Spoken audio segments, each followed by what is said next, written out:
लाडवा विधायक मेवा सिंह ने कहा कि डीएपी खाद की किल्लत के चलते अन्नदाता किसान बेहद परेशान है और खाद न मिलने पर किसान दर दर की ठोकरें खाने पर मजबूर हो रहा है, जबकि किसान को आलू व गेहूं की फसल के लिए खाद की बहुत जरूरत है, पर दुकानों से खाद नहीं है।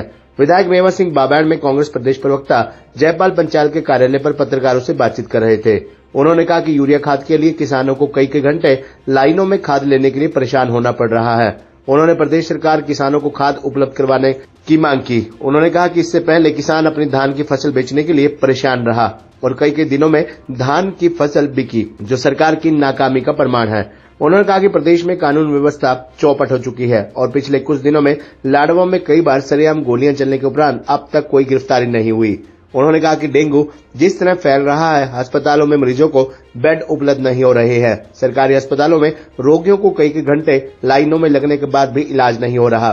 सरकारी अस्पतालों की हालत बदतर हो रही है, जिससे पता लग रहा है कि ये सरकार पूरी तरह फेल है।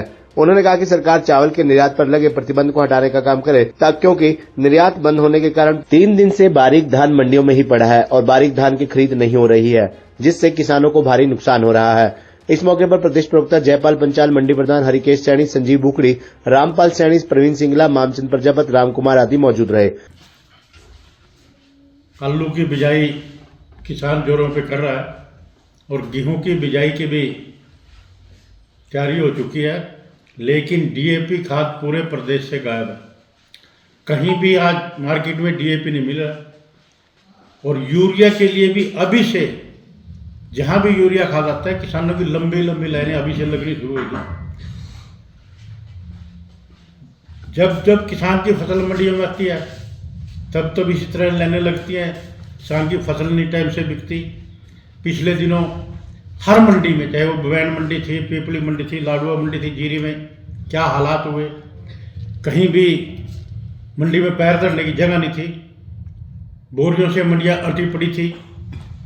आज क्यों किसानों ने बड़ी मुश्किल से जीरी का फसल का भुगतान करने का काम किया और आज जब गेहूं की बिजाई और आलू की लगाई चल रही है, पूरे प्रदेश में कहीं खाद नहीं, खाद के लिए बड़ी लंबी लाइनें लग रही हैं। सरकार को जल्दी से जल्दी डीएपी का और यूरिया का इंतजाम करना चाहिए ताकि किसान अपनी फसल की बुआई समय पर कर सके। आज कानून व्यवस्था के क्या हालात है इस प्रदेश में। पिछले 1-1.5 महीने से लाडवा में 5 बार गोलियां चल चुकी हैं, आज तक कोई गिरफ्तारी नहीं।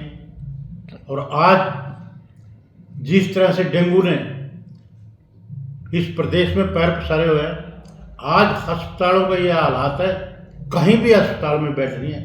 एक बेड पे 3 मरीज पड़े हैं, ना डॉक्टर है, ना पैरामेडिकल स्टाफ है। 4 घंटे मरीज को लाइनों में लगना पड़ रहा है। सारे सरकारी अस्पतालों के ये बदतर हालात हुई है। एक तरफ महंगाई, बेरोजगारी, कानून व्यवस्था के हालात इस प्रदेश के हैं, दूसरी तरफ सरकार की नाकामी कि न समय पर वो किसान की फसल की खरीद करती, ना जब किसान को खाद की जरूरत होती है खाद मिलता, जब डीएपी की जरूरत होती है डीएपी मिलता, जब यूरिया की जरूरत होती है तो यूरिया नहीं मिलता। भारतीय जनता पार्टी की सरकार पूरी तरह से फेल हो चुकी है। हर वर्ग परेशान है, चाहे वो किसान है, चाहे मजदूर है, चाहे व्यापारी है। अब ब्रीक जीरी मंडियों में आनी शुरू हुई। एक्सपोर्ट पे, चावल के निर्यात पे पाबंदी लगा दी, जिससे पूरा प्रदेश में जीरी की खरीद व्यापारियों ने बंद कर दी। पिछले 3 दिन से मंडियों में कोई खरीद नहीं हो रही। किसान की फसल पिछले दिनों हुई बरसात में मंडियों में भी गिरी है। तो मेरी सरकार से मांग है कि सेंट्रल गवर्नमेंट से बात करके जल्द से जल्द चावल का निर्यात खुलवाया जा सके, ताकि किसान की जीरी मंडियों में ना बेकदरी हो और मंडियों में किसान की जीरी बिके। किसान को बड़ा भारी नुकसान पिछले 4 दिन से मंडियों में हुआ है। हर मंडी ब्रीक माल की जीरी की भरी पड़ी है, लेकिन पिछले 4 दिन से पूरे प्रदेश में सेलर वालों ने हड़ताल की हुई है, कोई जीरी नहीं खरीद रहा। खबरनामा हरियाणा के लिए बाबैड़ से राजेश शर्मा की रिपोर्ट।